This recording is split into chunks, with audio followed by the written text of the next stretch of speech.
actually gave them forewarning today. I used the feature of HAPS called Schedule an Upcoming Broadcast. Brian gave me that tip. Thank you, Brian. Very handy.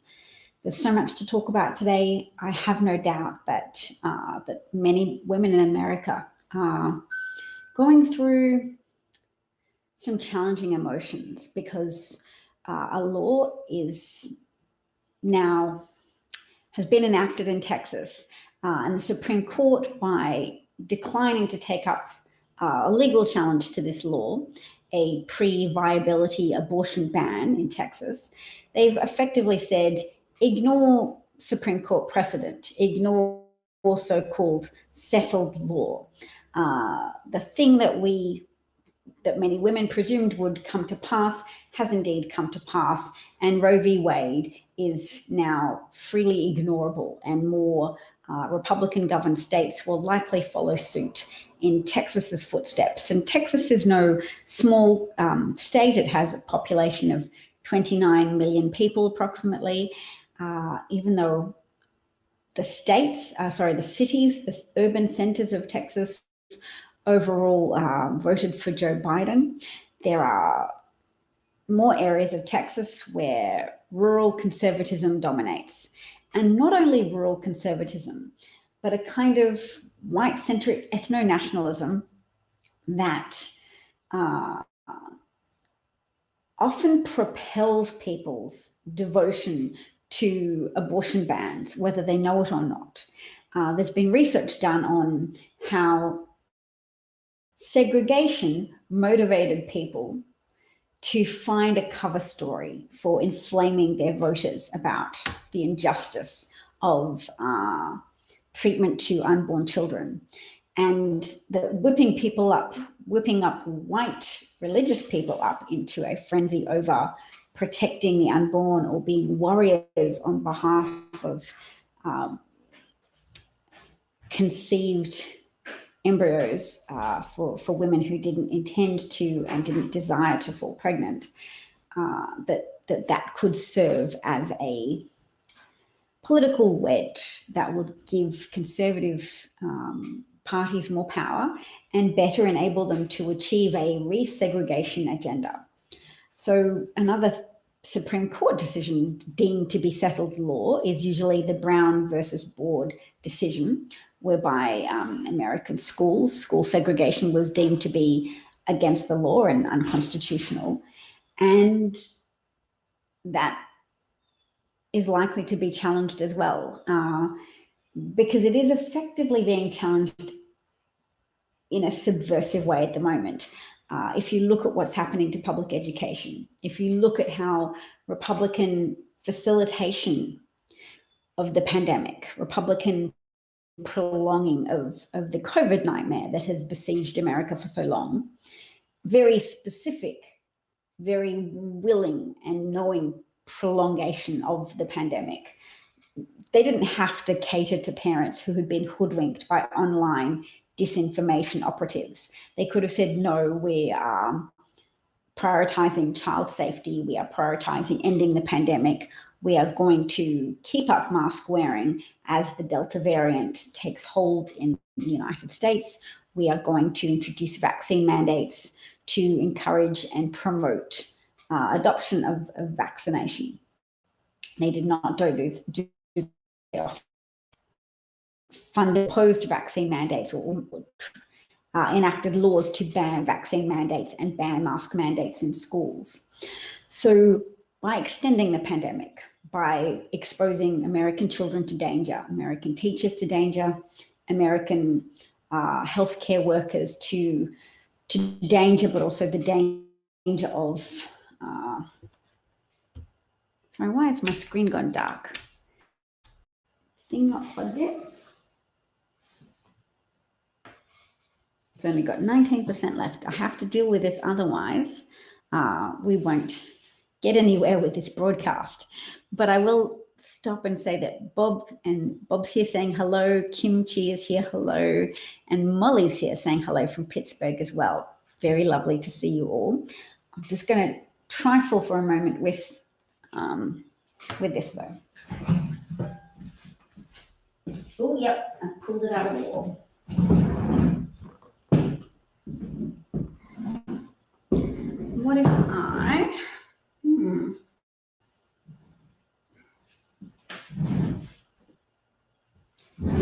it's still not working.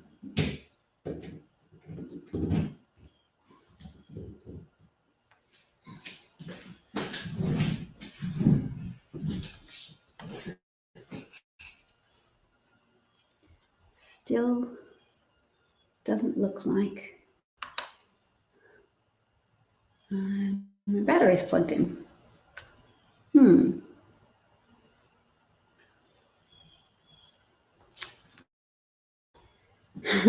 Thanks for your patience. What I might do while I'm playing with it is put up a small video, which is an extract from MSNBC and Stephanie Rule discussing with Julia Ainsley how strict Texas's new abortion law is, that they can effectively, they're incentivized suing people for any role whatsoever in helping women who need to terminate an unwanted pregnancy. And it's also been pointed out that Texas hasn't really banned abortion. Texas has banned safe abortions. So wealthy women will still be able to have currency with their personal physicians to obtain some form of an abortion that's relatively safe if they require one. It is poor women who are being denied access to legal, safe, secure abortions. Yes. Oh, gosh, I'm so happy. Kim is making a suggestion here and says, Dad, is it possible to have a meeting with all who wish to help on your newsletter? She says she can write anything. Is this all political? Personal experience? Will each newsletter have a theme, etc.? I'm so happy you're excited about the proposed newsletter and are talking about it, Kim. You're the only person so far who's interested or expressed interest, but I haven't been putting it out there very effectively or very insistently yet. So how about we keep that enrollment phase open for a bit longer while I brainstorm about whether those questions you just asked, whether or not there will be a theme. I think personal experience definitely will be part of the newsletter, because I think we'll be bringing our low-level expertise or our expertise in our personal lives to the table, because that's the idea of cracking open meritocracy or cracking open perceptions of meritocracy to show that decent, involved citizens do have to, or the times do require us to take a involved role in disseminating quality information and well-informed opinions that have some foundation in reality, as opposed to the wish-think opinions of so many who have followed the rabbit hole down the QAnon delusional pathway, or just anything promoted by Donald Trump, because his are always grounded in a reality that serves him, as opposed to a reality that has a factual basis. And that is one of the problems with having politically elevated, unrepentant, pathological liars, is that they just say what they think they need to say, and they seek to lie, steal, and manipulate others and exploit people's worser selves and whip up ethno-nationalist frenzies. And I only bring my personal experience to the table with regards to that I know personally that my family members were gassed to death at Belzec as a consequence of the tolerance that too many people in the West and too many leaders in the West exhibited towards someone, Adolf Hitler specifically, who was clearly using deceit and clownish buffoonery to promote himself as an getting all these notifications now that my battery's running low. So I'm just going to fiddle with that some more and play this broadcast from MSNBC. That's 52 seconds long, and maybe everybody can tell me what it says when I return. On what grounds, Julia, help me, I don't get this. Like, maybe I'm misunderstanding. This actually lets private citizens who have zero connection to the person getting an abortion take legal action. How does this even work? Why? That's right. It means someone with no connection at all could be able to get $10,000, just as we just pointed out. It even means you could sue an Uber driver who drives someone to an abortion clinic. These are laws stricter than what we have in place for someone who would drive someone who's about to commit an act of terrorism to the place where they actually commit this act. So it's a very strict law. Right now, the Supreme Court could act on a piece of this if they take up what would be an emergency application from several of those Texas abortion providers, but they did not act overnight, so it does go into effect. I don't get this. Like, maybe I'm misunderstanding. This actually lets private citizens who have zero connection to the person getting an abortion take legal action. How does this even work? Why? It means someone with no connection at all could be able to get $10,000, just as we just pointed out. It even means you could sue an Uber driver who drives someone to an abortion clinic. These are laws stricter than what we have in place for someone who would drive someone who's about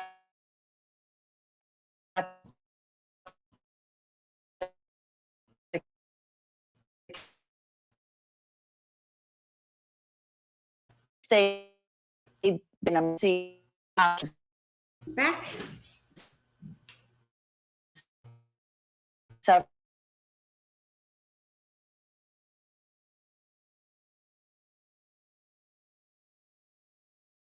In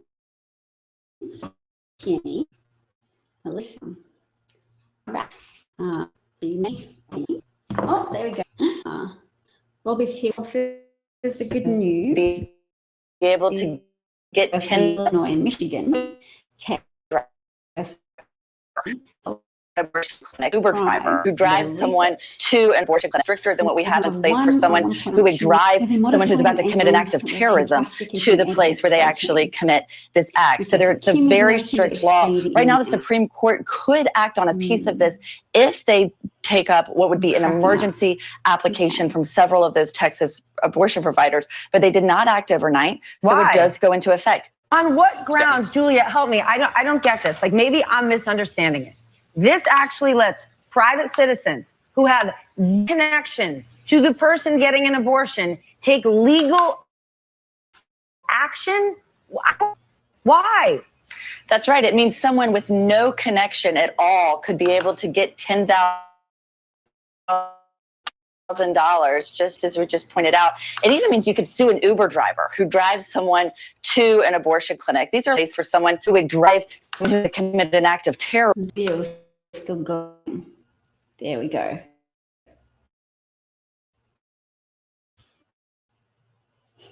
I can just see my face looking worried. And yes, I wonder why. It's unfortunate that the wireless connection is saying,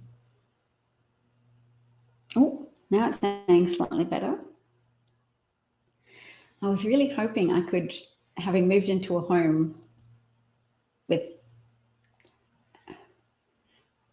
a projected stay of at least 2 years, that I would be able to get stable internet access.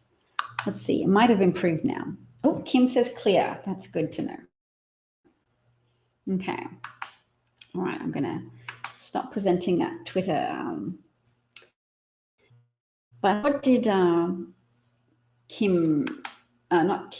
Julia Ainsley and Stephanie Rule say about the abortion law in Texas? I'm imagining that they were just explaining how extremely strict it is, and saying that you can sue an Uber driver who drives someone to an abortion clinic.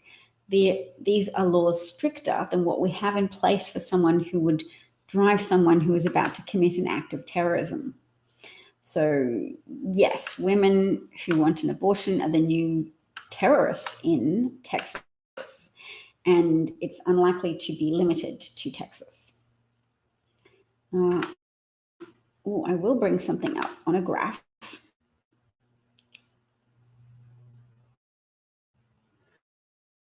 I'm glad that. All right. let's see what this brings up here.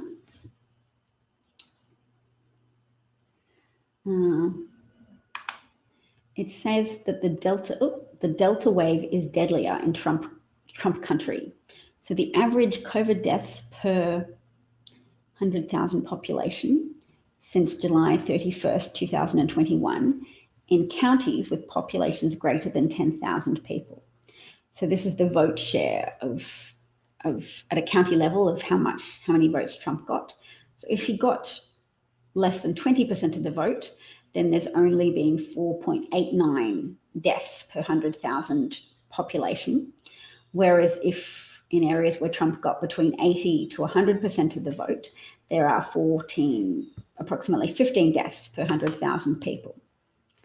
So that's strongly illustrative of the fact that apparently the greatest predictive factor that's been identified when somebody chooses to proceed with the vaccinations or not is whether or not they voted for Donald Trump.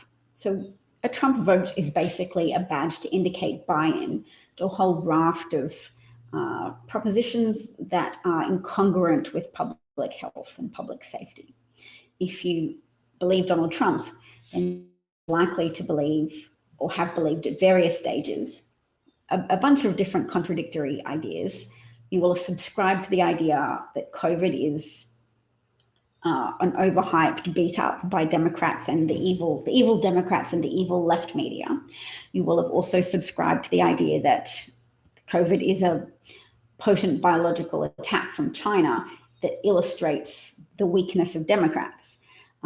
You will have subscribed to the idea that Trump did everything possible to mitigate against COVID spread in the United States. You will believe that he enacted an effective ban against China, which he didn't do. He didn't enact an effective ban against travel from China because a lot of 40,000 people traveled from China, called Chinese travel ban. But he did so because he didn't take the virus seriously and quite possibly because he was seeking to seed the virus in blue states. So a lot of repatriated Americans were brought to air bases, military air bases in California, Travis Air Base and March Air Base. We know this because a whistleblower from the DHHS complained that her staff were given inadequate training and inadequate protective gear when they met with people who were being repatriated from the Hubei province in China. And she said the contrast was more great because there were people from the CDC who were there in hazmat suits, whereas her staff sometimes had gloves, some were given masks, but were given no training in viral protocols or inadequate training, she said. I don't know her name, but it's an anonymous whistleblower who is female. Subsequently, punitively retaliated against, according to her whistleblowing allegation as well.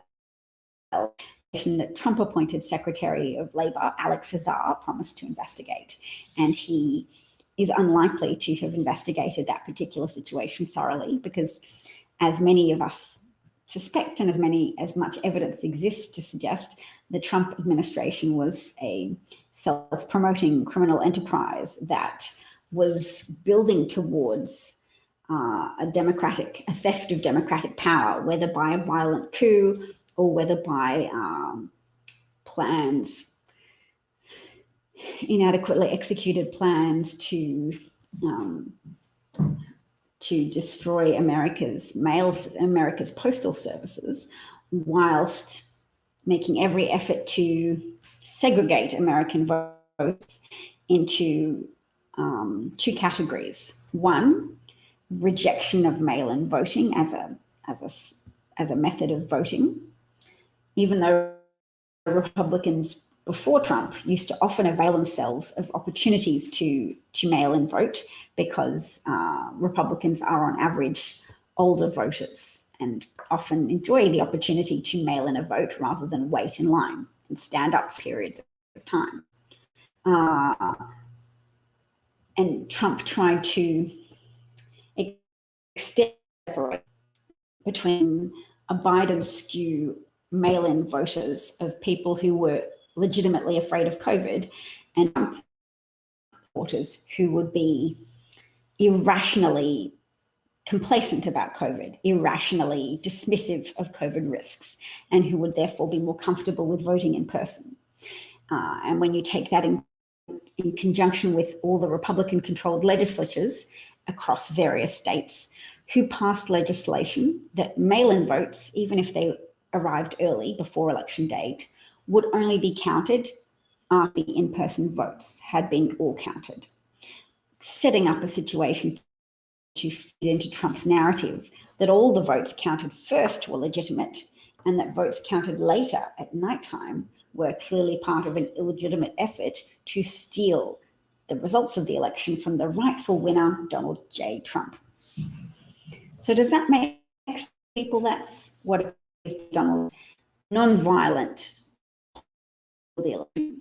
And when that didn't succeed, to then build on that narrative of theft from theft of his own victory by a coalition of sinister Democrats and officials, including even Republican officials. They were all letting him down and betraying him, and part of this theft of what was rightfully his, to incite his followers to then help with a violent attempt to overthrow the Capitol bill, presumably to facilitate Trump declaring martial law, and then using that circumstance to exert additional pressure on Republican officials in the contentious swing states. They were only contentious because Trump contended that they had been stolen from him. Trump contended that the votes for Biden, because they were counted later, were somehow illegitimate.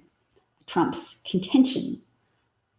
contentions were bought hook, line, and sinker by all of the gullible people who wore military fatigues without actually being in the military, who wore their MAGA apparel to attend a rally that then funneled its way into a loose mob-style attack on American democracy and attempted murder of the legislators at the Capitol and overthrow of the system of American democracy that had held up for such a relatively long time. Although there were concessions made, such as the end of Reconstruction, when a contentious election result led to the pro-abolition, anti-slavery people making concessions to slave-owning states or disgruntled former slave-owning states in the South, that they would withdraw the peacekeeping federal troops from those areas, thus allowing persecution of Black Americans to recommence in earnest, and for there to be lynchings and other violent methods used to deter Black people from exercising political power, namely voting Black people. So there's this myth that lynching was always centered around retaliation for sexual violence by Black men committed against white women, or suspected sexual violence. But oftentimes it was just retaliation for voting and efforts to deter other Black people from voting, because some white people are afraid of being overshadowed by the very people, the very demographic groups who they have treated with contempt, whom they have treated with disdain. They're protecting their own psyches. They're protecting their own egos from being contradicted. Have you ever seen a parent get really angry and say, "How dare you sass me," or "How dare you contradict me"? White people sometimes go out of their way, or white-centric ethno-nationalist people sometimes go out of their way to prevent Black people from being able to contradict the reality that lives in their head, that Black people are inferior. They cannot abide to see Black voters vote for Black candidates or successful Black people. They cannot bear to see an increase in Black success, power, excellence, because it is like a physical attack on their carefully constructed mental world. So some people understand that, yes, you have the right to defend your home if somebody tries to invade it. But not a lot of people understand the degree of fervor that people will exercise when they feel like their mental construct castle is being challenged from the outside. So Molly says hello to Kim. Why 11 hours ago? Oh, hello, Knowledge. I got a comment from you that said 11 hours ago, and I realize now that my computer might need to be turned on and off again just to make its peace with the new time and date format that I've just manually adjusted. So that's why all your comments might be coming up as, even that you're making right now, are saying 12 hours ago. Gracious. The computer really thinks it's a different time. All right, so let's have a look at the stuff. We saw the Trump deaths, and that the Trump deaths, so that the deaths are higher in counties that had a higher proportion of Trump vote share. So 0 to 20, 20 to 40, 40 to 60, 60 to 80, and the dark red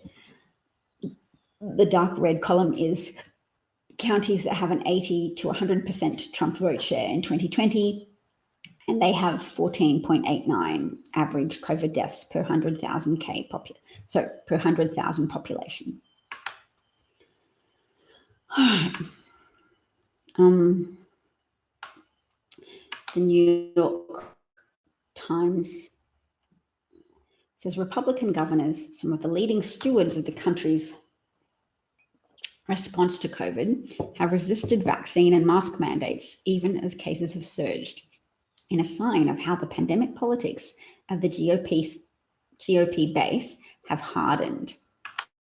So people that have really sectarianism with regards to COVID. Now, somebody else makes the observation that, more plainly, to put it another way, for every 10 Floridians who die of COVID-19, DeSantis probably loses about 7 of his voters. So that might be one factor in why Donald Trump, at his recent rally in Alabama, mentioned to his followers, that mentioned publicly and openly that he is vaccinated and that he recommends they get vaccinated, even as he heard them booing and made the caveat that, yes, they should, of course, have their freedoms and that only Republicans would protect their freedoms. So Kim says, do they not understand Republicans are killing their own people? Well, perhaps one could say that they've intellectually backed themselves into a corner. They've backed Donald Trump, who probably had his own agenda for trying to undermine doctors and health and medical researchers and disparage the severity of COVID. A lot of people pointed out that if Trump had managed the COVID response well, he might have easily won re-election. But a lot of suburban women came to understand him as a threat to not only the nation's economic health, which is still a function of public health. You can't have economic health with an ill, terrified population. I swallowed that coffee run. That was not a happy swallow. Liquid has 2 avenues of where to go, down your trachea or down your esophagus. And I started to swallow, my muscles evidently went, oh, there's a risk that was going the wrong way. We don't want it to go down your esophagus. And all of my throat muscles just clenched so hard. It was painful. But I wanted to say hello to someone who might be new called Chris Gales. And is, hello, Chris, love your live concerts.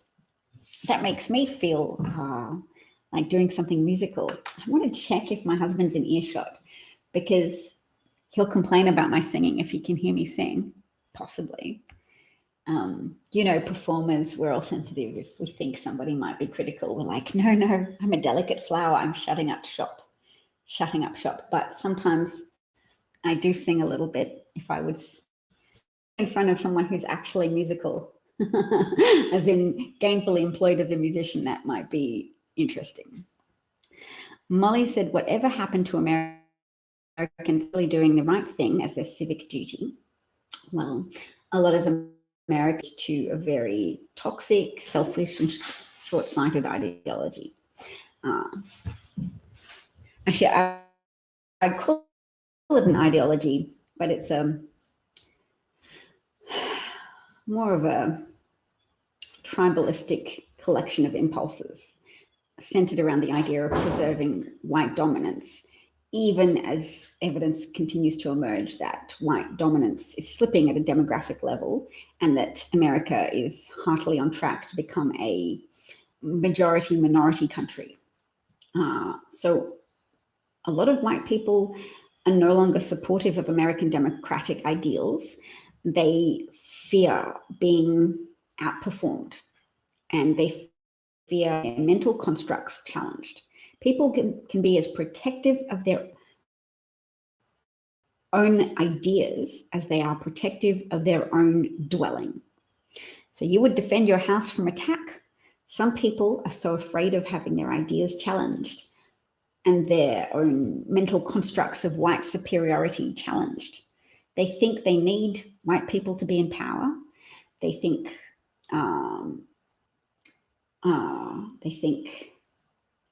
that people who aren't white are more likely to be communist, are more likely to insist on sharing, are more likely to insist on policies that involve paying more taxes and distributing America's wealth more broadly. And it doesn't have to be that way. Democrats can still fight for social policies without allowing Republicans to smear them as being indefinitely pro-tax increase limit. You can say, nope, Democrats are in favor of responsible tax collection and responsible social safety net provision that helps allow people to obtain at least a measure of access to social mobility ladders, to avenues of opportunity that you can't have if you don't have a society with basics. So basic quality education and basic access to clean air and water without having disposable segments of your population where you don't care that 7-year-old children of farm workers are compelled to go out and work with their parents because working conditions are so bad for their parents that they feel they have no choice other than to make their small children go out and assist them in the fields doing backbreaking labor instead of attending school. There are sections of the American population that some people are so readily able to disregard and dismiss because they subscribe to a social hierarchy model of life. That there are some people who just deserve to have a horrible if they shouldn't have any guarantees, you shouldn't have any infrastructure that is something that you're proud of as a nation for providing for everybody. They prefer the role of governments like disciplinarian parents rather than provider parents. And they also seem to subscribe to a model of a nation as being like a house. So any migrant is there under sufferance, like a guest that you can just kick out if you think use too much of the toothpaste. Toothpaste sounds like I'm minimizing a problem, because what I'm referring to is when any crimes are committed by a migrant to the United States, you can see on social media platforms there is an upswell of denigratory comments, people saying, how dare CNN minimize this heinous action by saying it's a farm worker who committed this murder. It was an illegal alien. And they use very dehumanizing language towards undocumented migrants and their children and their relatives. They are trying to dehumanize them because they're trying to categorize America into deserving people and from their actions, they clearly think white Christian people are deserving people, and people who have migrated to America, whether with legal visas or whether through just undocumented people who have gravitated towards poorly paid, often exploited positions as farm workers or other sense.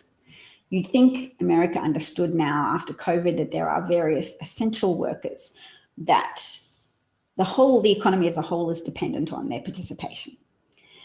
But no, because Republicans are still exploiting xenophobic hatred of other people from other areas who are expecting legitimate Americans to share with them.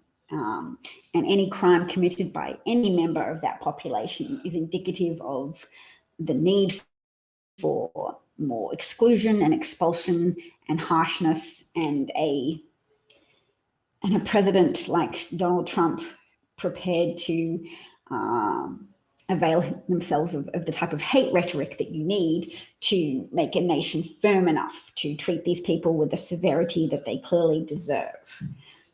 All of which is quite horrible. And I guess you have to show as well that you believe in a limiting principle. So you can say, I acknowledge horrible white-centric ethno-nationalistic hatred of others without saying I'm pro borders being open at all times to everyone. Because there is a legitimate concern that America's standard of living could be compromised if there was no limit to how many migrants could cross the border. So I guess fundamentally that's what the argument is. A lot of Democrats will say, no, we're not anti-border, we're pro-border. We're just anti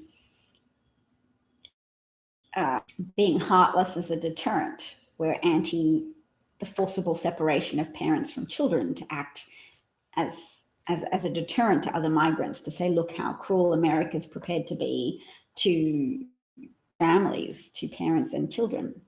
We're happy to psychologically harm babies, infants, and small children and make them distrustful of their own parents, and to have damaged mental faculties through the trauma of inexplicable and prolonged separation from parents.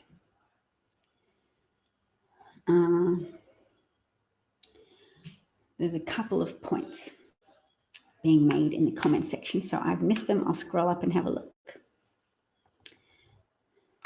Kim noted that racists fear that if black people gain power, they will face the same regressive policies they placed on others. Yes, they fear Old Testament justice for the whole of American history. They fear that if black people have access to power, if black people and black votes get to determine who's in office, then they'll have President Obama equivalent. And their fear when Obama was in power is that he would betray the United States, that he would legitimize the death of white police officers and the inversion of racial dynamics, that black people would get to oppress white people in an eye for an eye, a tooth for a tooth kind of way, as payment for history.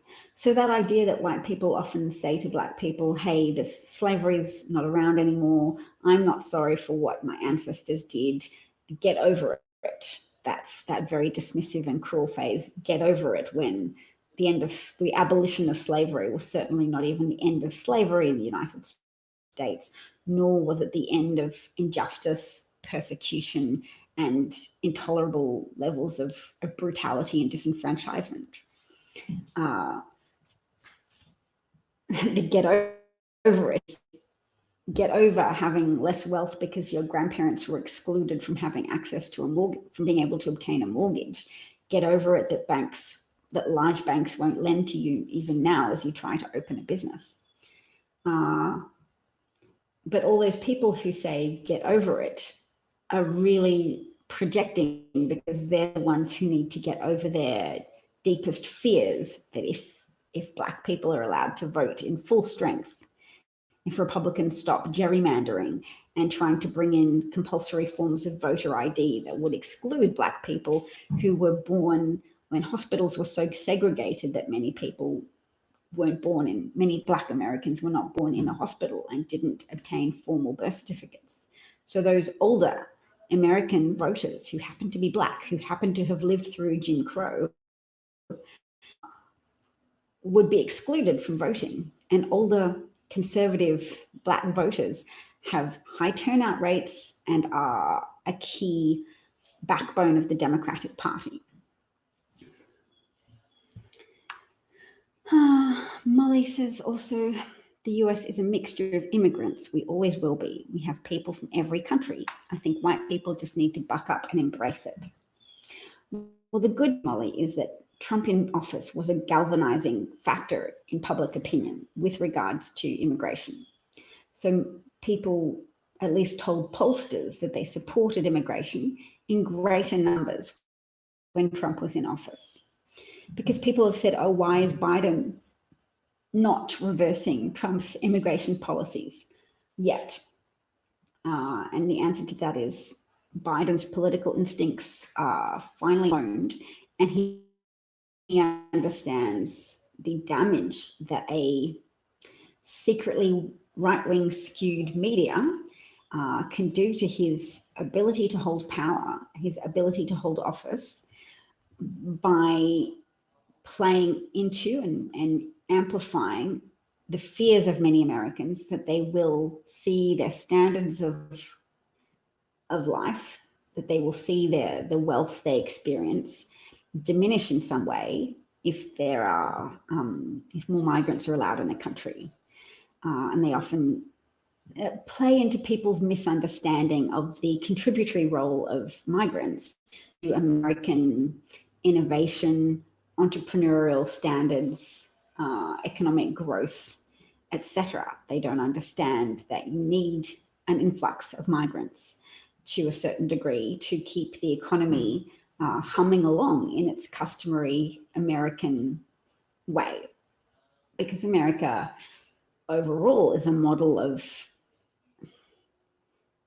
a successful economic system in contrast to communism, which is a model for how to profess certain ideals of sharing and equality, and find out that that model actually lends itself well to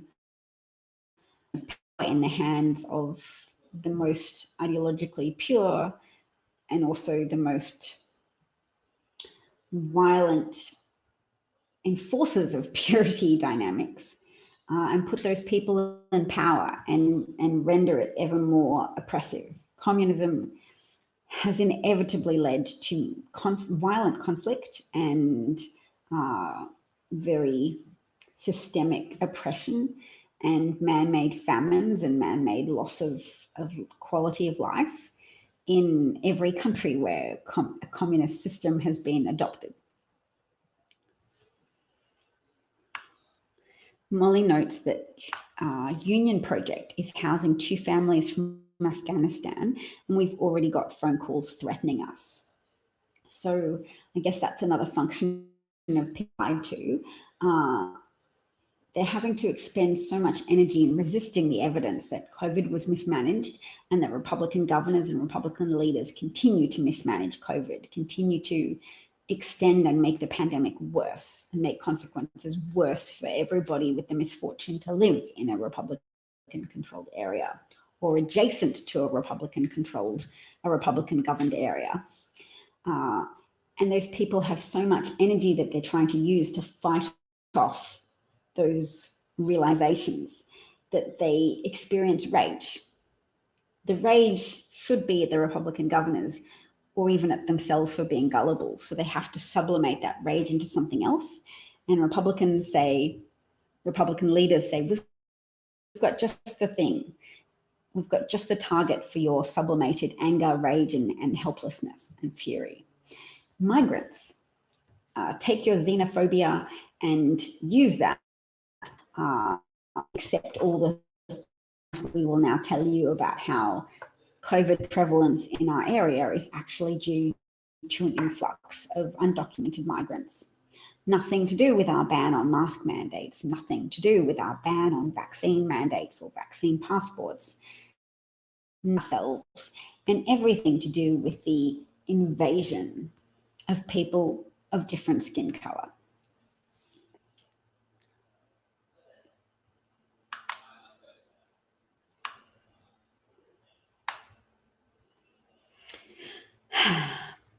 Kim notes that her brother said, if Obama wins, those uppity N-words will take over. We haven't spoken since that knockdown fight. Yep, uppity is a very potent word to illustrate the fears of white people who fear being performed by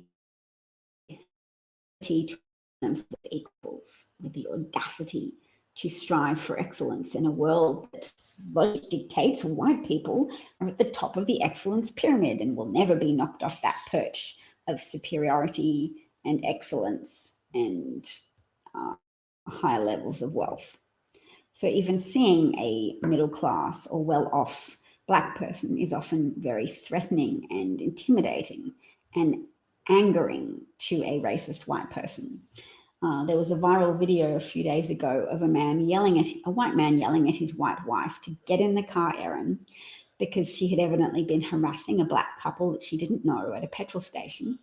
She made an assertion. She said, he's a crack dealer. And her husband said, why? You don't know he drives an effing Buick, i.e. you can see a moderately affluent Black man and you are assuming on that basis that that Black man wearing a delightful light purple top. That man was wearing lavender. She's like, he's a crack dealer. And what would make you assume that somebody was a crack dealer if you hadn't personally bought crack from them or didn't know them at all? Why would you assume they were a crack dealer on the basis of a data point that they had been able to buy a low-level luxury car, low-tier luxury car? Because you subscribe to that series of assumptions that wealth belongs to white people by virtue of their innate superiority. So any uppity person that has got their hands on enough wealth to purchase a Buick is clearly in contravention of the laws of nature and man. There must be a drug dealer. The level of conviction you'd need to assume someone was a drug dealer and to say publicly out loud that they were a drug dealer because they drove a Buick.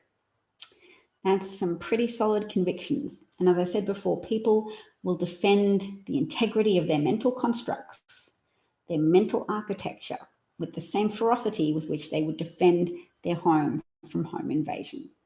That's how protective people are of their terrible ideas. Oh, Peter's here and says, hi, Davcat.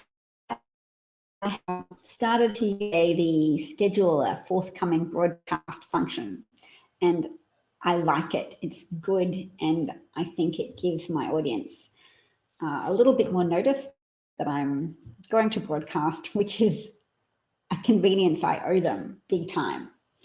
My children started back at school today, so I'm really luxuriating in the silence of a relatively empty house. My husband's still working from home. People don't go into the office right now because there's a resurgence of COVID, because not only does the Delta variant exist, but its existence is being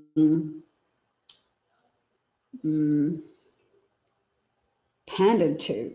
Its existence is being magnified and spread through the actions of Republican governors and Republican leaders who have resisted CDC recommendations, who have resisted the calling of responsible leadership to say, what can we do to dampen down the spread of this particular COVID variant?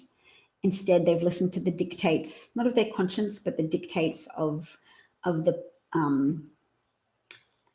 a need to pander to the misguided ideas of Trump supporters who have put their faith and trust in a liar who lied to them, a self-serving, deceitful megalomaniac, mass murderer who willfully and purposefully misled the public on COVID, who concealed from the public that COVID was airborne, who concealed from governors that COVID was airborne, and sought to blame Democratic governors for the awful outcomes that followed the original ravaging of blue states, blue, highly connected, high levels of international travel, COVID epicenters in California, in New York, in coastal states where there's lots of tourism and lots of travel, lots of business travel, and people flock to those states. But also Trump allowed Americans to be repatriated from China in the early days of the pandemic, and the government employees whose behavior was governed by Trump appointees who headed those organizations, who did not properly equip or train officials who greeted those returning American expatriates.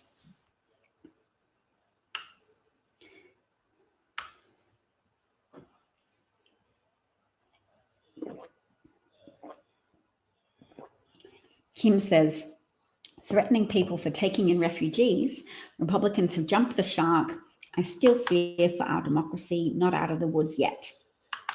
Absolutely, not out of the woods yet by any stretch of the imagination, which is why I think Kim is glad or eager to participate in a Substack newsletter that I'm hoping to set up called The Call Out, where we show, as white people or anybody who is allies of who is an ally of a multi-pluralistic democracy, whereby you support diversity and you support the idea that migration and welcoming migrants is a critical part of American happiness and American prosperity and American functionality as a modern society.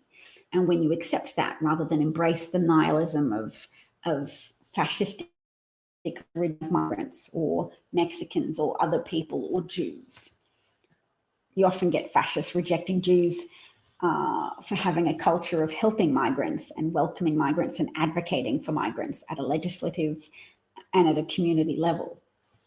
So Jews are often the targets of neo-Nazis as well, even we are typically white passing.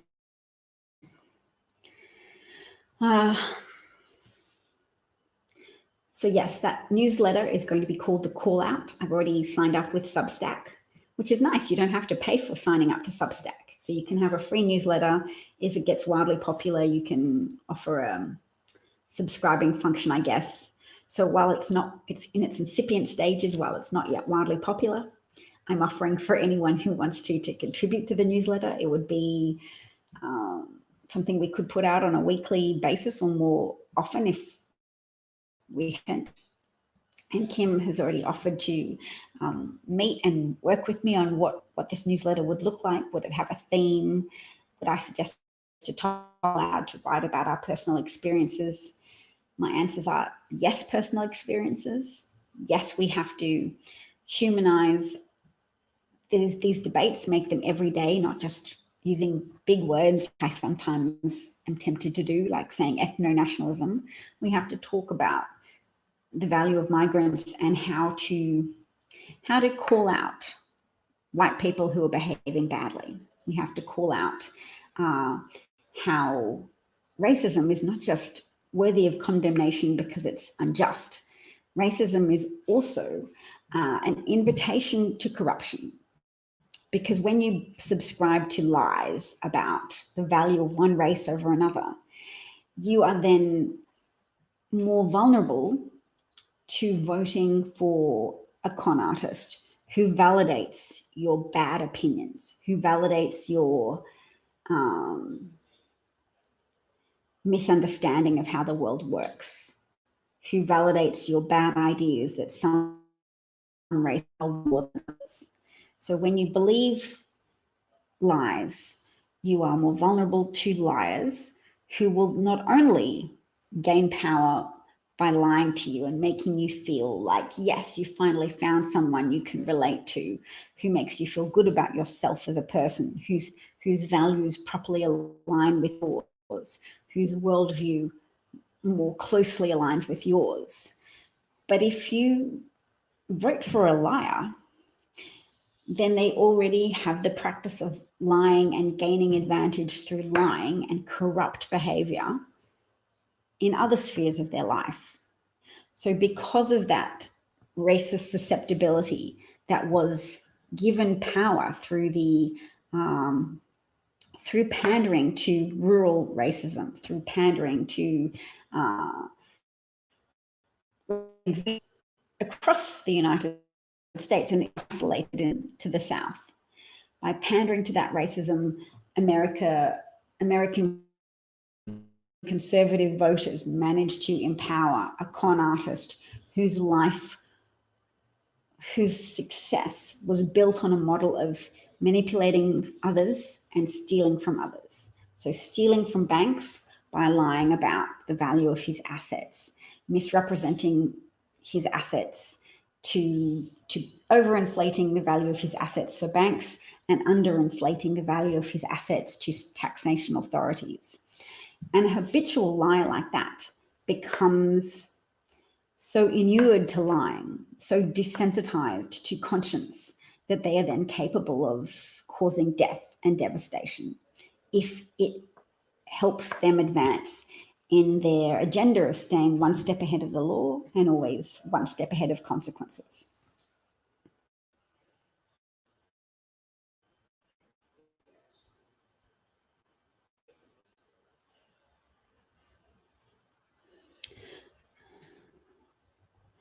Bob notes that we are losing students from Asia because of the live anti-Chinese, etc.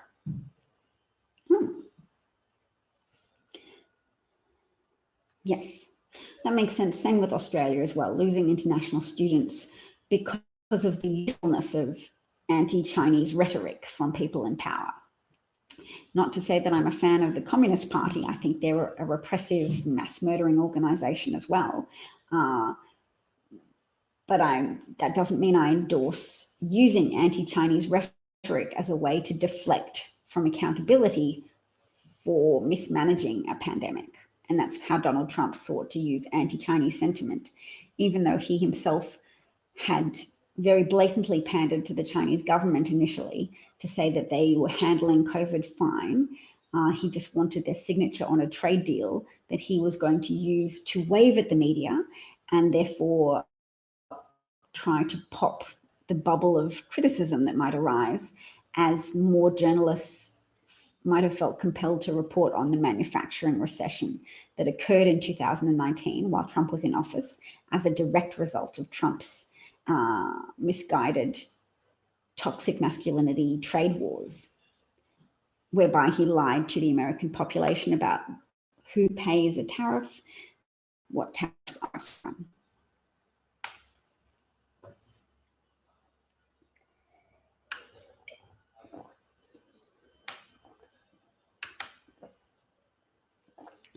Molly's noting about the threats regarding sponsoring Afghan families, that we're given a list of things to look out for when we enter the Union Project campus. You know, and any packages anywhere, people who don't belong on the campus. No more opening windows. Well, that's damn awful because of course, things you can do for indoor environments is open the window and increase the exchange rate of air molecules inside the room with air molecules outside the room. If you're continually refreshing what's in the room, the air that's in the room, then you're ejecting viral particles outside and bringing in fresh air because of the ebb and flow of air molecules when you have an opportunity through an open window.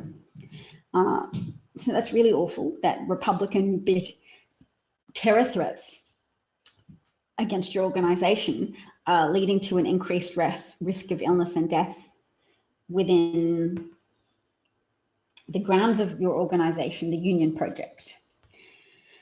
I'm really upset about that you can't open windows. Opening windows is a critical step to mitigate risk of transmission of COVID-19 and the Delta variant specifically.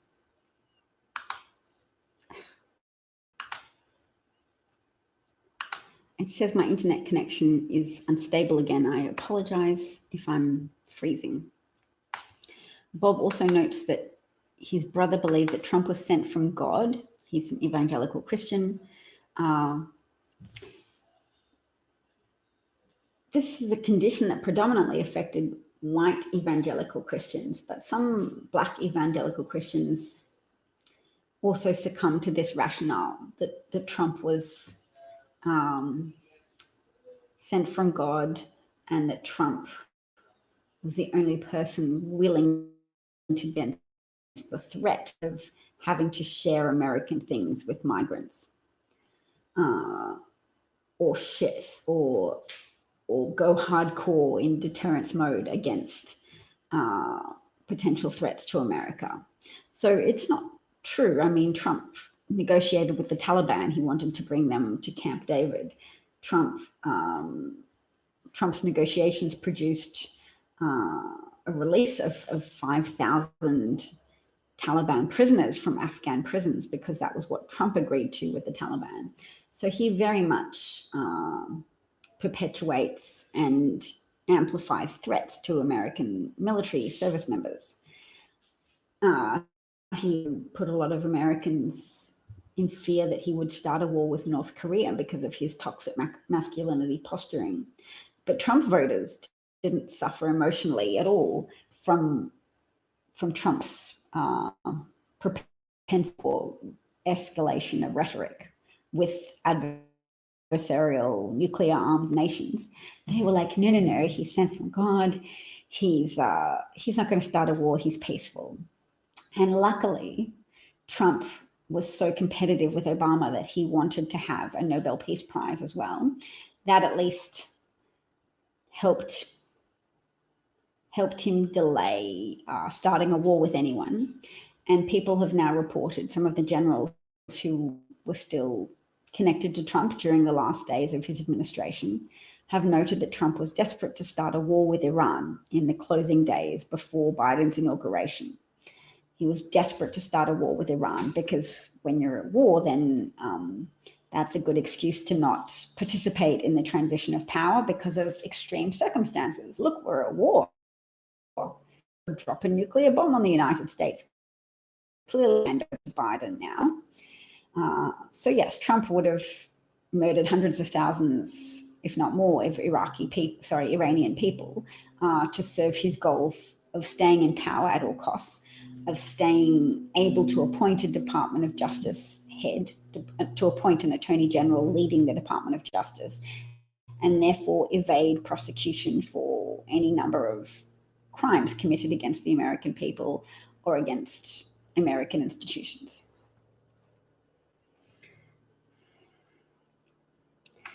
Molly says, Kim, I'm a light-skinned Native American. Woodland people just are. Some folks question my identity. It pisses me off that most folks get their ideas about us from movies.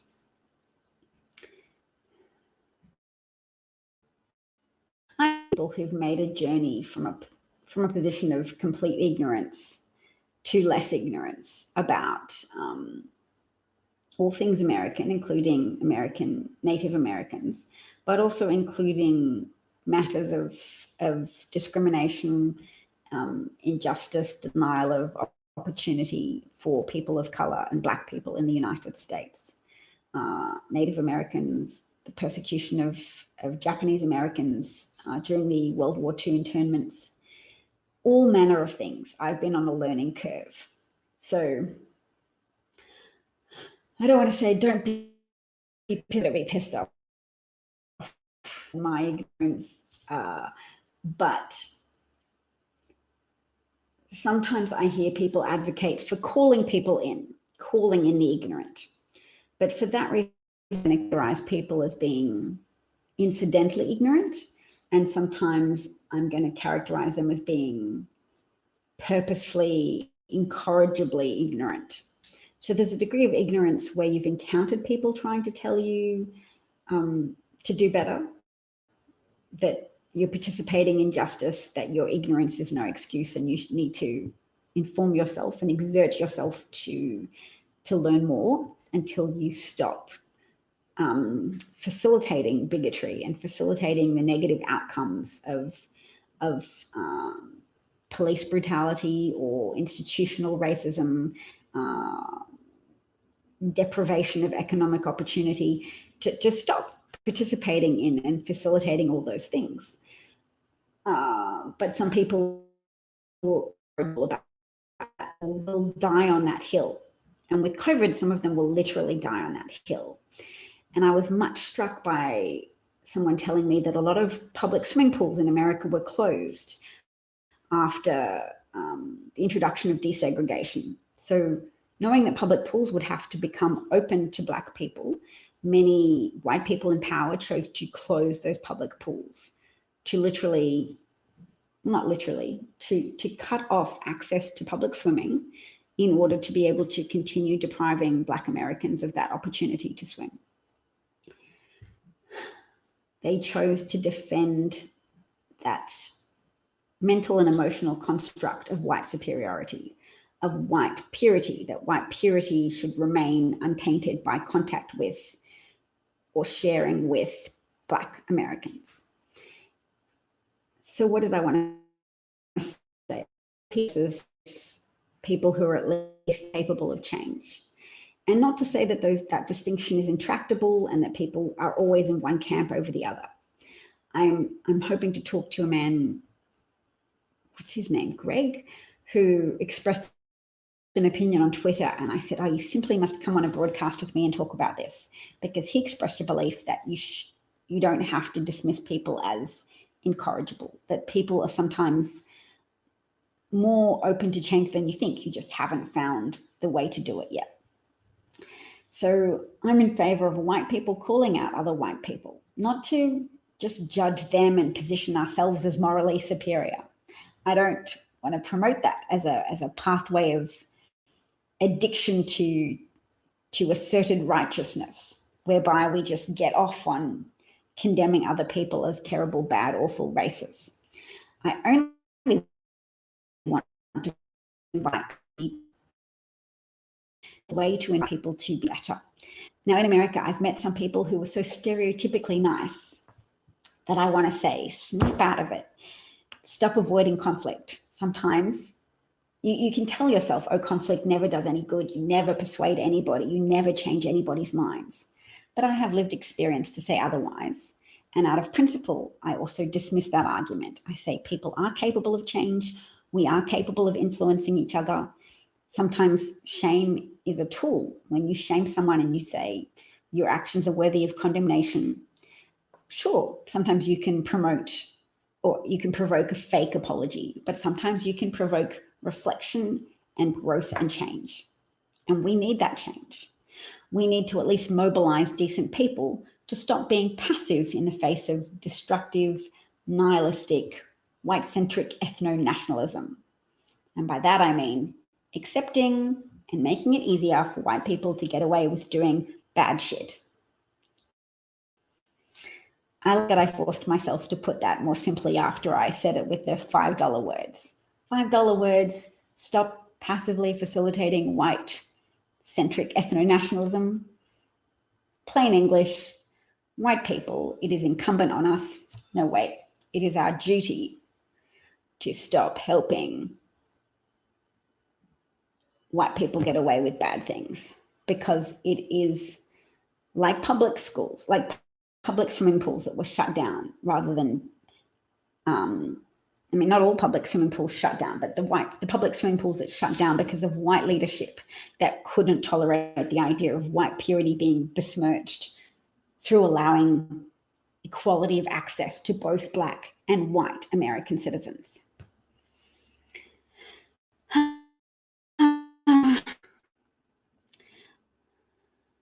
Oh, wow. Bob says his new neighbors are a young Chinese couple and his parents. He is one of the developers of the J&J vaccine. Bob gives them vegetables from his garden, and the other day they gave him mooncakes for the mooncake holiday. I'm so proud and excited that you live near one of the developers of the J&J vaccine, Bob. That's so exciting. Oh, good. Molly says we have a really good ventilation system for the studio. Phew, because I was worried about you not being allowed to open buildings because of violent threats from conservatives opposed to Afghan refugees being welcome to your organization. Oh, I've missed some older comments, which I wanted to go back to, but I wanted to say, Kim, I did notice and was very tickled by that you said I'm your spirit animal. So thank you for saying that. I am proud and honored to be your spirit animal. How adorable. Kim said, good neighbors are everything. Yes. Information is very, very true. And I'm not entirely sure what he's referencing, but that's my endeavor. That's my goal. Speaking of the word goal, why does it say live? It says live 000. Does that mean I'm not live? Huh. Okay. Speaking of the word goal, someone said, all lives matter is the goal. It's not the solution. So people who say, hey, I'm countering your all lives message with some, I'm not racist, so I say all lives matter. The Black Lives Movement wants all lives to matter. They're just trying to invite you. They're trying to force you to acknowledge that Black lives currently don't matter enough, that Black people are still being murdered and brutalized and humiliated in an unjust way, in a way that violates the rights of all African Americans to feel safe and to feel catered to by state organizations. You can't feel comfortable calling the police if you keep seeing people who share your skin color being targeted for extrajudicial murder by the very actors of the state, agents of the state, who are being paid in part by your tax dollars to protect you and your community. It is a violation of that trust that needs to end. It's a practice that is not tolerable. And Black Americans were trying to tell everybody about it for years, but the obstacle was that people didn't relate. People chose not to imaginatively engage with the problem of being targeted for violence because of what you look like, because of your skin color, because of the demographic group you belong to, because of some arbitrary racial hierarchy, race-based system of attributing value to some people, but not to others. Attributing value to some people, purity and worth to some people, and then criminality and depravity to others. Well, they're Black, so how dare they defy me? I'm going to shoot them as they run. And then the white people will all say, well, why did they run? I mean, okay, it's unfortunate, but it wouldn't have happened if they'd complied. So there was a critical mass of ignorant who did not understand the breadth and depth of the problem until the inescapability of George Floyd's death captured on celluloid, George Floyd's torture and murder at the hands of an audacious white police officer kneeling on his neck, and also other police officers compressing his back, all contributing to his extrajudicial murder, his murder outside of a system of delivering death through the death penalty. This was murder on the spot as a response to a potential violation of the law through a fraudulent $20 note, potentially. We don't know because it wasn't brought to trial because George Floyd was murdered on the street with a knee on his neck for 10 minutes. which is a long period of time, and it was a long video to watch. But watching that 10-minute video was the journey that a lot of white people like me had to take, of watching somebody be tortured to death on the street in front of children and passers-by, to watch the eternity of that torture and that suffering, to understand to a greater degree than previously what it is to feel a shared sense of humanity, what it is like to have the excuses stripped away from you for a moment, to say no, there is no room there to make an argument. Oh, he was resisting. That man was face down on the pavement begging his life. And the torture of watching that video, whilst nothing compared to obviously the torture of actually being a person whose life drained out of them as their neck was knelt on by a police officer purporting to serve and protect the public. To know that you are somehow excluded from that public. You are not deemed worthy of serving and protecting. A police officer is killing you in broad daylight in front of witnesses, and you can't stop him. People are pleading for your life and pleading for the police officers to get off your neck, but you can't because your life matters so little to these police officers. Your Black life matters less than dirt to them, and they are right of the general public begging for them not to murder you in public. They have no shame. It's daylight. They're like, no, we have the authority to kill him. You're telling us we're killing him. We're going to ignore you because you know what? This is what we do. If we stop doing it, we're admitting fault. Maybe we were doing something wrong. So we're going to keep doing it. We're going to defy you and your suggestion that we be more protective or careful with the life of a Black man.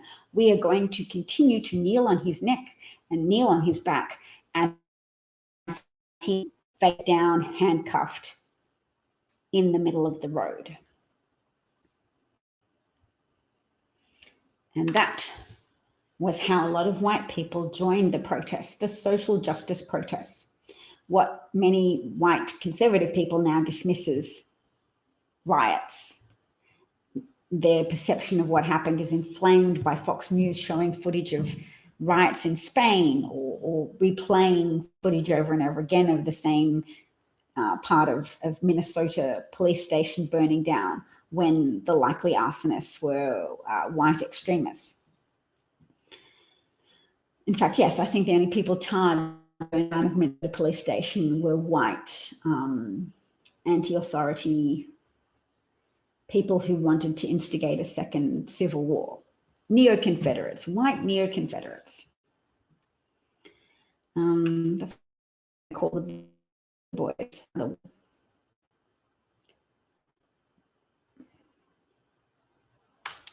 Knowledge says he's going to go out and grab some lunch before IDA comes my side. I don't know what IDA is.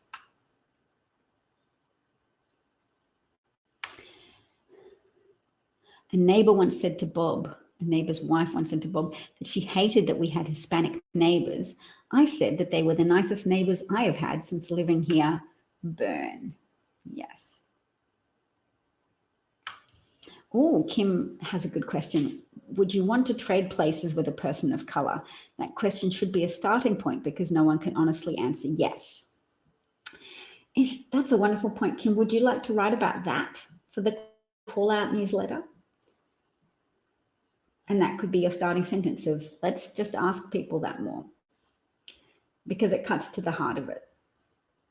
All of their, it's the same with the vaccine. I can imagine asking them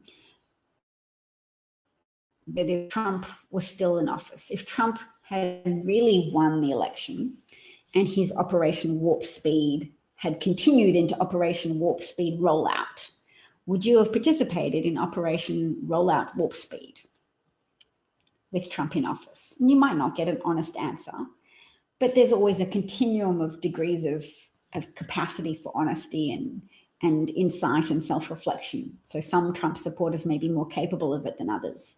And there might be some who could honestly think about that and say, well, actually, yes, if Trump had offered me the vaccine, or Trump had urged me to take the vaccine in 2000 and at the beginning of 2021, maybe I wouldn't have got sucked into websites that primed me with so many rationalizations of how I didn't want the vaccine and how dangerous it was. They might be too far gone. It might have crystallized for them, all those rationalizations that they have drunk deep of because they are being emotionally spurred by a desire to undermine Joe Biden and to never admit that Trump harmed them, that Trump harmed America, that Trump oversaw the greatest contraction of the American economy since the Great Depression because he mismanaged a pandemic. Yay, Kim is interested in writing a piece about that. Thank you.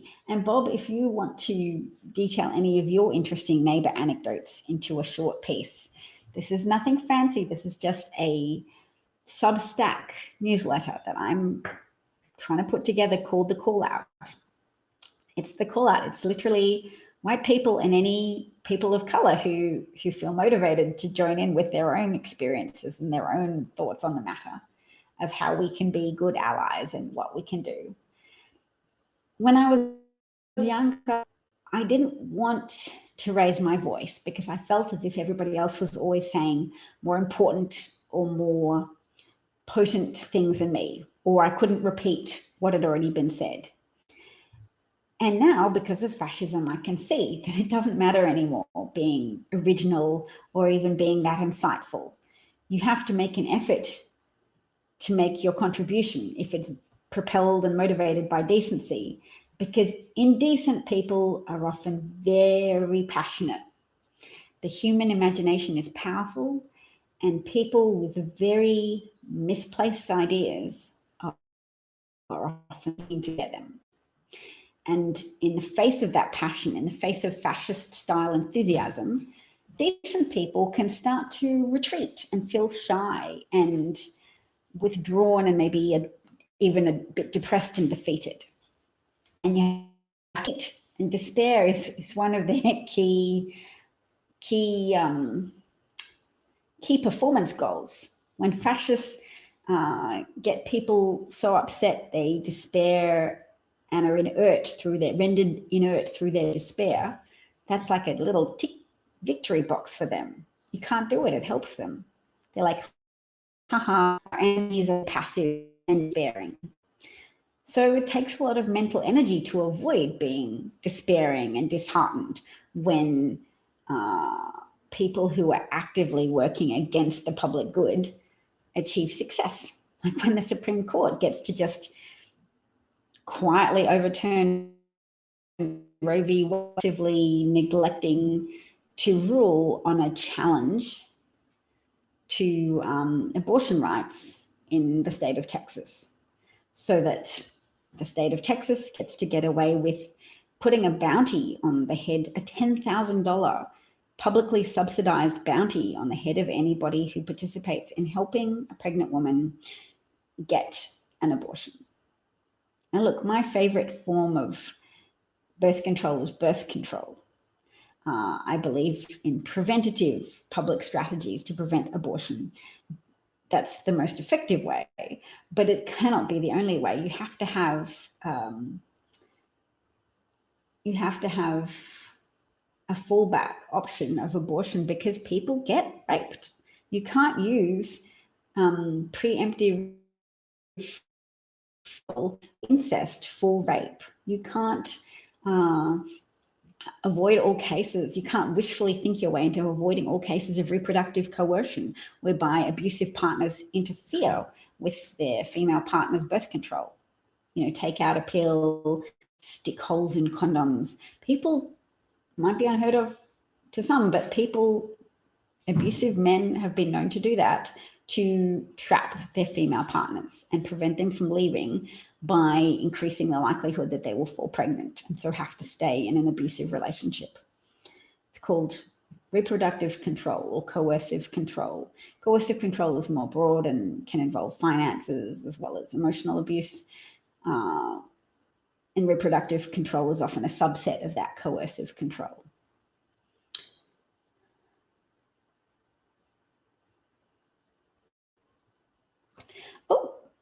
Helen is here. Hello, Helen. Hello from Edinburgh. What's that lady's name that does seminars and asks that question about trading places with a person of color? Good question. I think her name. We can do it by just going brown eyes, blue eyes. Because that's what she's famous for, the experiment. Jane Elliott. There you go. Not Julia. Jane Elliott. Anti-racism exercise. She is a very powerful educator who's influenced a lot of people.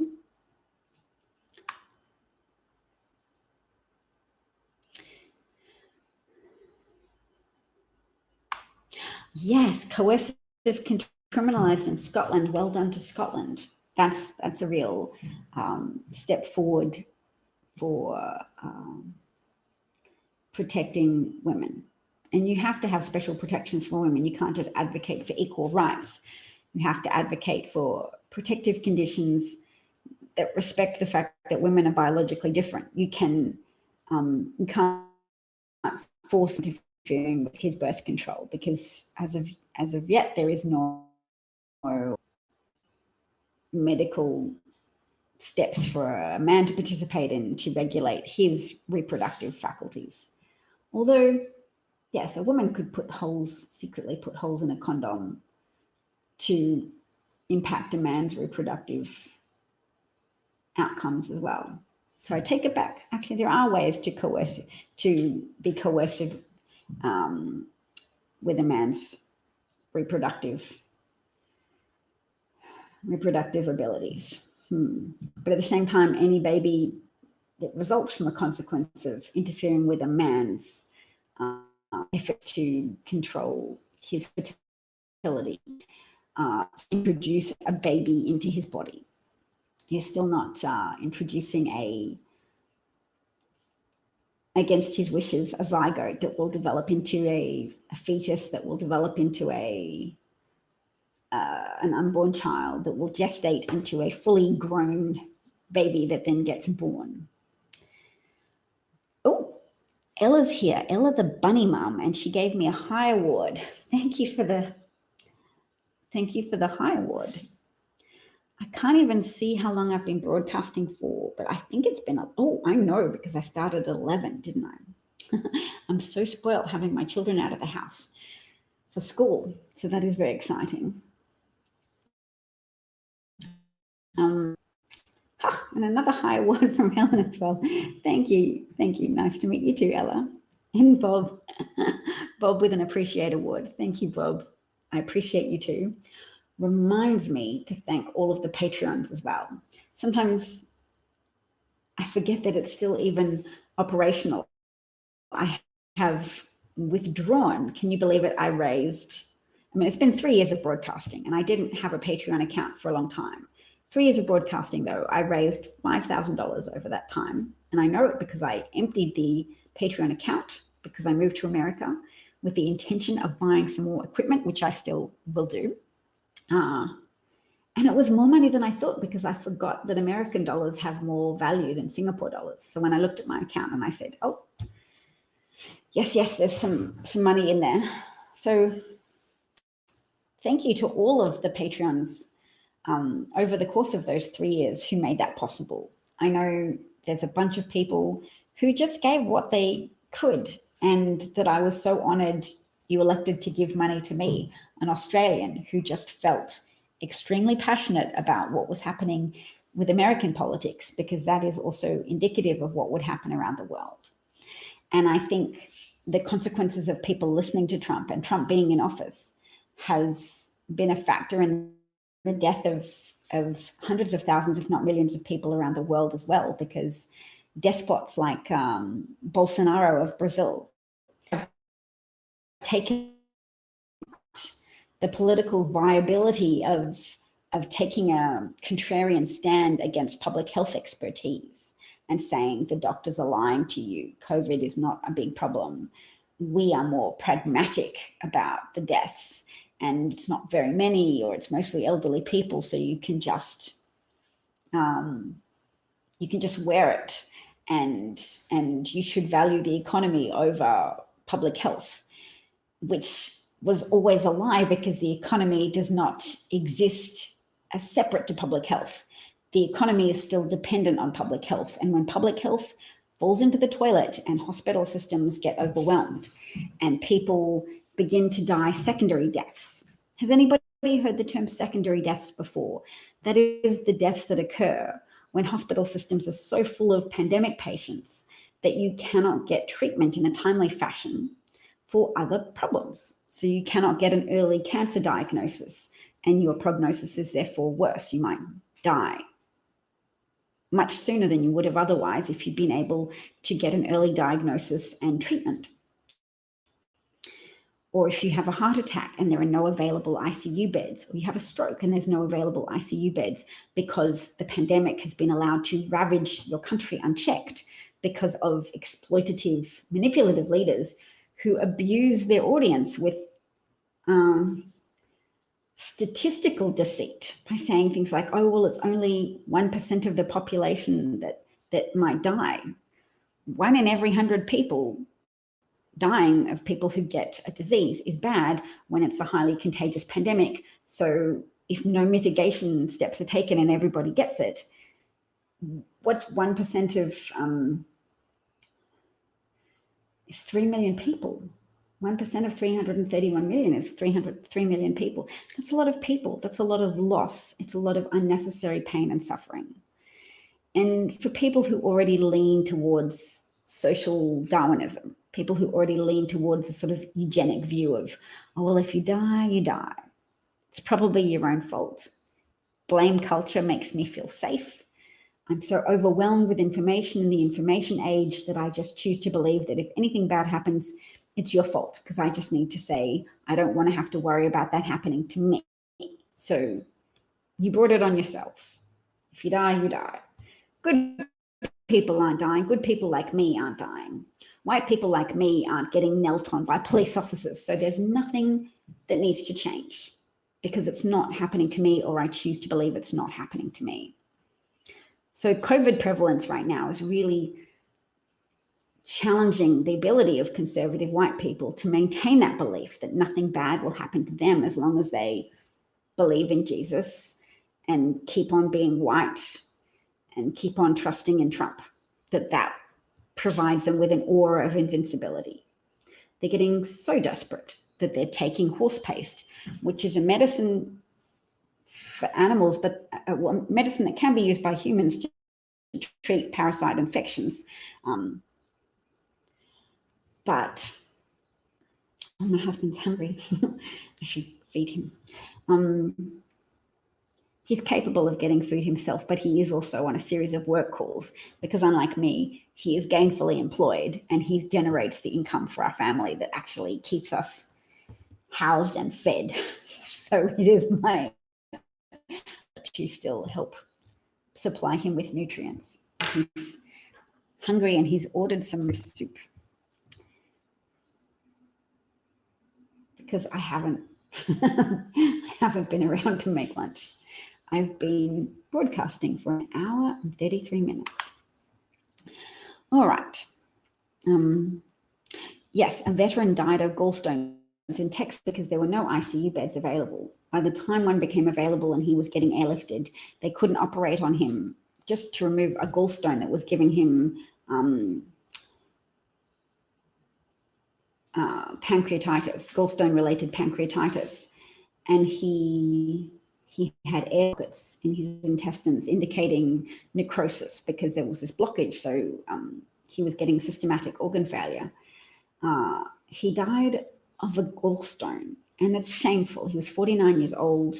He should have been able to survive the medical condition of having a gallstone in a society where there's modern medicine. And he lived 2 houses away from a hospital, but he lived 2 houses away from a hospital that didn't have the capacity to perform surgery on his gallbladder, and they couldn't airlift, they couldn't transport him to any local hospitals.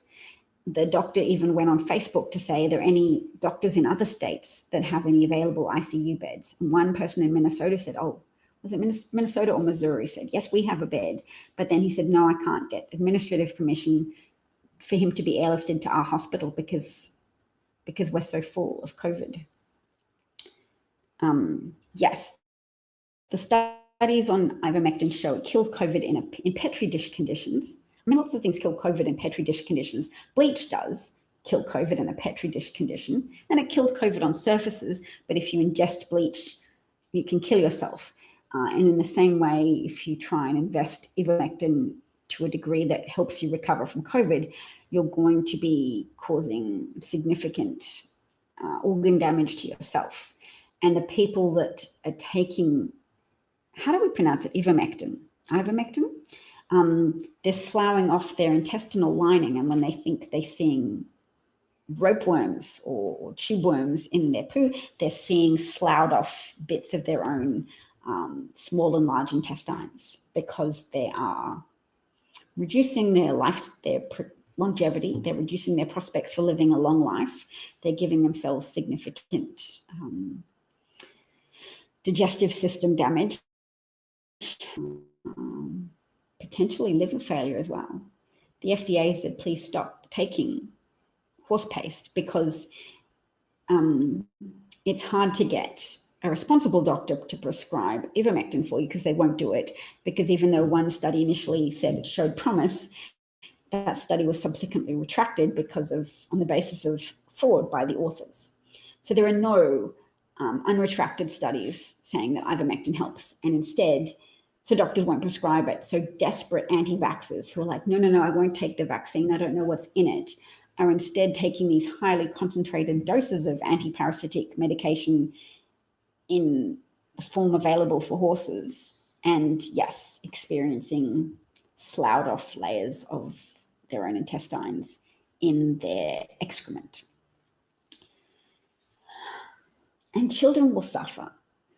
Do you know what? I can feel hostility and frustration towards stubborn Trump supporters, people who are anti-vaxxers, whether because they're Trump vaccine, Facebook wellness groups that have been infiltrated by Kremlin operatives who are trying to weaken the West by reducing herd immunity, just by getting enough crunchy mummies to reject the unnaturalness of vaccines, which is quite effective to weaken the rest of the West, really, to weaken Western democracies purely for the crime of showing Russian voters that there's an alternative to having an authoritarian, malevolent, violent tyrant like Vladimir Putin, who poisons his enemies, who is likely to have purposefully been involved with bombing a residential apartment in Russia in order to galvanize Russian voter hostility against and to say, look, they bombed us. You need Vladimir Putin quickly to be a tough president and to stay in this presidency indefinitely, because look, you're under attack. It's quite likely that Vladimir Putin was involved in that bombing. He certainly has been president or prime minister for a long time. He's alternated. He became prime minister for a bit so that then he could say, oh, yep, I haven't just been consecutively president all that time. I was prime minister for all as well. Now I'm president again.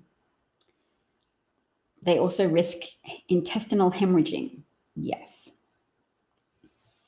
Yes, it is unfortunate, and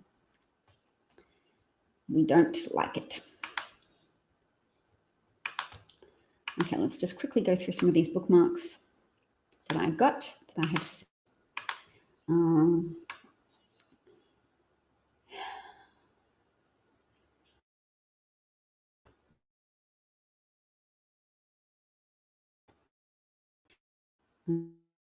Texas, the Texan law.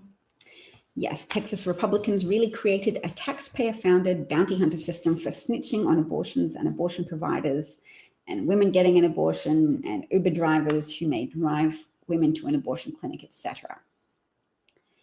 The Supreme Court, points out Glenn Kirshner, refused to stop a Texas abortion law from going into effect. The law directly violates the precedent of Roe v. Wade And SCOTUS just signalled to state governments that they no longer need to obey Supreme Court precedent. What's next? Texas? Separate but equal schools? Separate but equal meaning re-segregating American schools. So yes, it is quite possible now that the Supreme Court has showed its hand in being unwilling to defend Supreme Court precedent. Everything's up for grabs. Republican governors could say, okay, states' rights, we support white supremacy in our state, so we're going to have, imagine what they'll do, school vouchers. They'll be like, look, lots of parents want to do stay-home learning because we've sabotaged the public school system so heavily now through our mismanagement of COVID, through our laws against mask mandates or vaccine mandates, that our schools are now hotbeds of COVID transmission. Some parents feel validated with their crazy opinions against masks or vaccines. So everything's so dysfunctional now. We should sort this whole thing out by giving parents taxpayer-funded vouchers so they can pick a school of their choice. Give parents options. Do you see what they've done? They've made public school dysfunctional in so many states that will enable American schools to be effectively segregated, effectively resegregated again, achieved through a mechanism of letting parents have vouchers of public money so they can pick what school they want to go to. And if they pick an all-white Christian academy, they will have taxpayer funds to do that. And that is the under-discussed agenda of Republicans. And they hope to be richly rewarded for that by white voters who will say, thank you for allowing us to send our children to a white-only school where we can continue to maintain the integrity of our supremacy. I'm going to write that down. Except I don't have a proper pen. I should.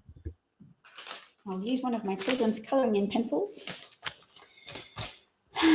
People will do a lot to maintain the mental architecture of white supremacy.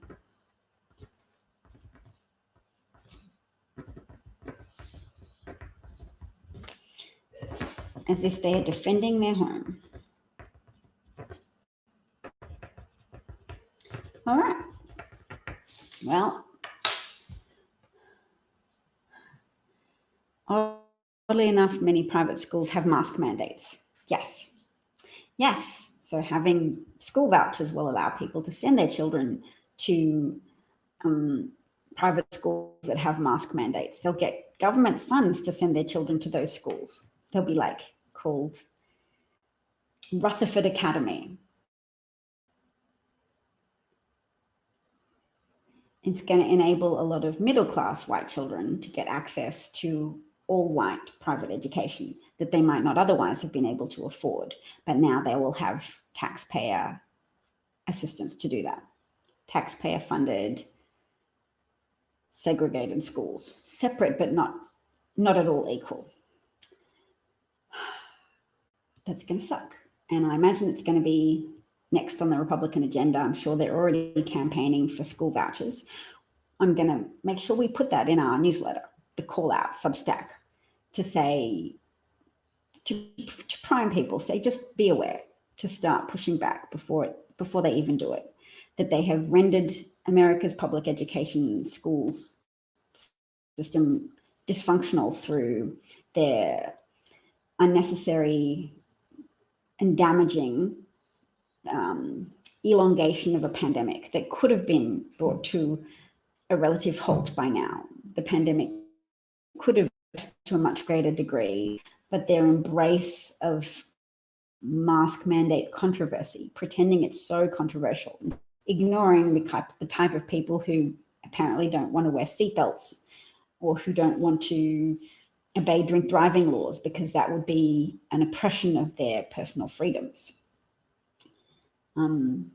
Yes, that overly liberal application of the word freedom. Freedom to harm others.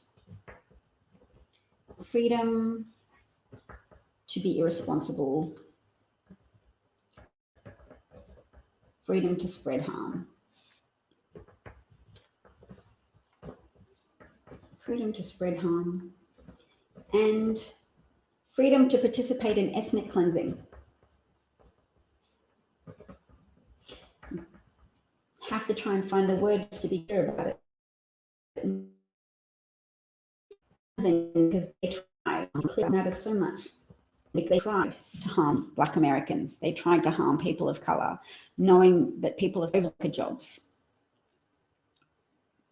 In a demographic sense, there was an overabundance of Black people working as bus drivers and sanitation workers and healthcare assistants and jobs where and meat working meat packers. There were an overabundance of migrants and people of color working in those roles. So it was an effort to passively ethnically cleanse America on the part of those people who protested against lockdowns and school closures and mask mandates and vaccine mandates. Those people are saying, hey, I don't believe I'm at risk. I believe that people of color are at risk. And I don't care. I welcome their death. Cleanse America. Let's lessen the numbers.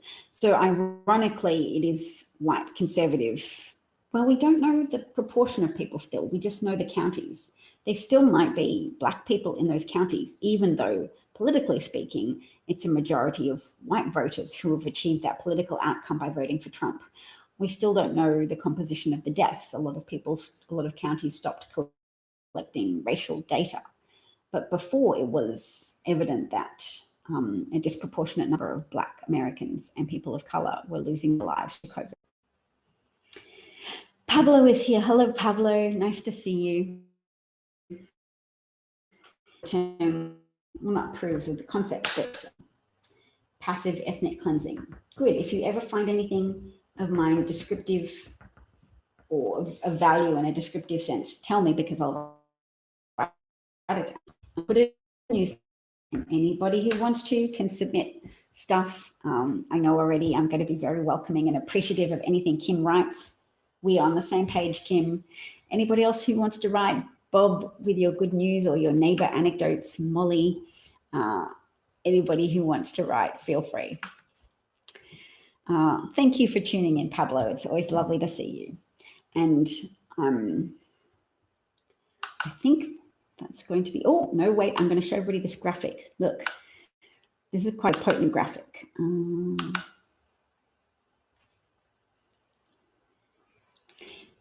Texas didn't stop abortion. Texas stopped safe abortion. So they have redrawn Texas as a coat hanger, as a visual reminder of what befalls many women when abortion is made illegal,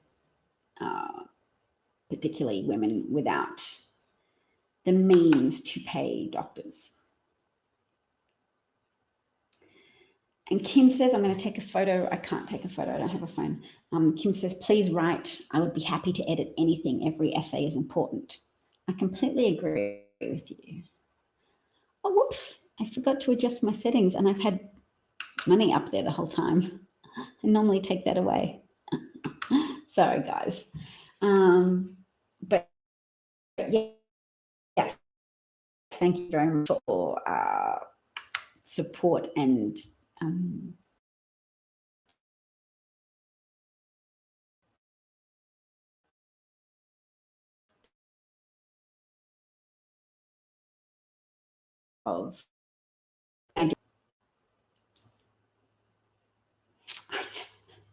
I just got a glimpse of a headline from Fox News. And it says, it's from Fox News, it says, Taliban is upset, feel betrayed that US military left non-working helicopters. I'm happy that Fox News is admitting that the military equipment left behind in Afghanistan was rendered inoperable. So they couldn't take everything out of the country, but they disabled what was left behind. So all of the manufactured outrage that Biden's doing everything so terribly, a lot of it was made up. Biden and his administration have effectuated a massive exodus of people from Afghanistan. Over 120,000 people have been evacuated. And the military dogs being left behind thing was made up. Some contractor dogs were left behind and people opened the cages. But the military dogs are very valuable, and they were evacuated as well as part of the evacuation efforts. So, sorry, I've left that coat hanger up, and I will take it away.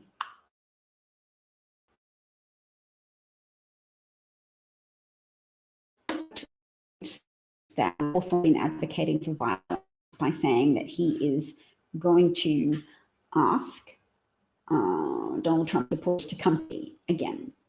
And we know what happened the last time they were urged to go to DC. They felt urged to go and do violence in order to help win Trump a second term that he didn't win through the election. All kinds of rationalizations to themselves about how from Trump, but that was all lies. They didn't respect the legal system, where 61 cases, all cases were found against Trump.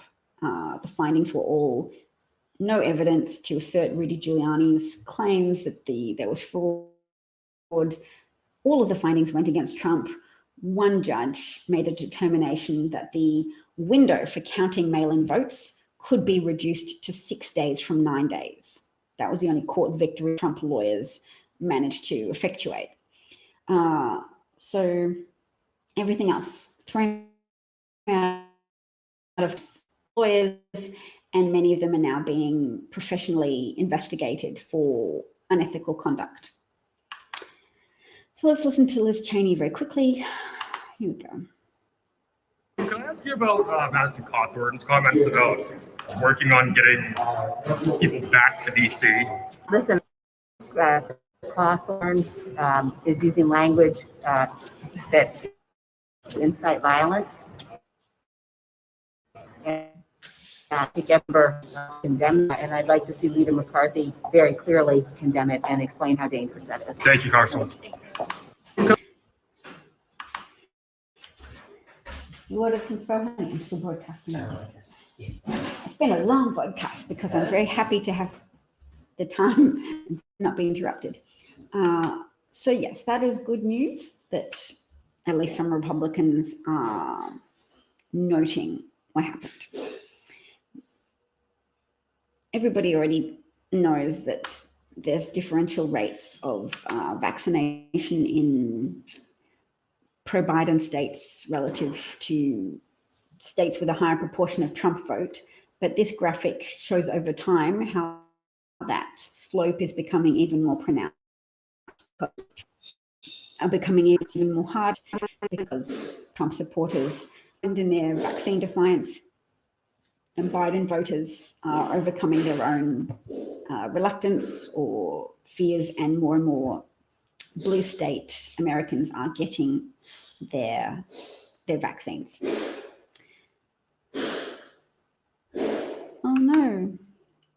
Molly notes that in 1973, she crawled into the hospital bed of a friend who got an illegal abortion and was dying from an internal infection. I held her until she passed away. It's really sad, and my commiserations, not only to you, Molly, but to your friend who lost all those potential decades of a life, a rich and fulfilling life. I'm so sorry. And Molly doesn't want that to happen to another woman. Yes, you are a very good friend to have been with her. Says hi, I'll say hi, but I'm about to end the broadcast as well, so hope you enjoy the replay if you catch it. Thank you so much to everybody who's participated in today's broadcast. Kim, I'll have to be in touch with you so that if and when I write something for the newsletter, you can have a look at it if you're interested in and willing to do so. And I think you indicated that you are, which is promising and encouraging. Let's do that. Did we cover already the illegal ridiculousness of McCarthy's threat to telecoms? No. Did. That is the next point down here on my, oh no, not that point. No, it's not here. This is the point about the the aircraft that were seized by the Taliban had been demilitarized. And even if they weren't, the Taliban did not know how to fly American military helicopters or Humvees. Oh, Helen says goodbye. Bye, Bob, Molly, John. Thank you again for all the awards, everybody. The Appreciate Award. Kim, John, Molly, Pablo, anybody today. Thank you so much. And yeah, else who was. Yes, McCarthy must be scared to be threatening telecommunications companies for potentially complying with subpoenas of phone records. It sounds as if there must be lots of damaging information contained in those phone records of exactly how many times panicking Republican lawmakers called Donald Trump and begged him to call off his crazed supporters who were evidently going to kill any legislators that they got their hands on if they managed to find them, if the Capitol Police officers and Metropolitan Police officers hadn't exhibited so much heroism and steadfastness in managing to prevent the rioters from catching legislators and carrying out their murder. Stay safe, everybody, from tornadoes. Ooh. Good tornado warnings where you are. Yes, stay safe. Thanks, everybody. Bye. Bye.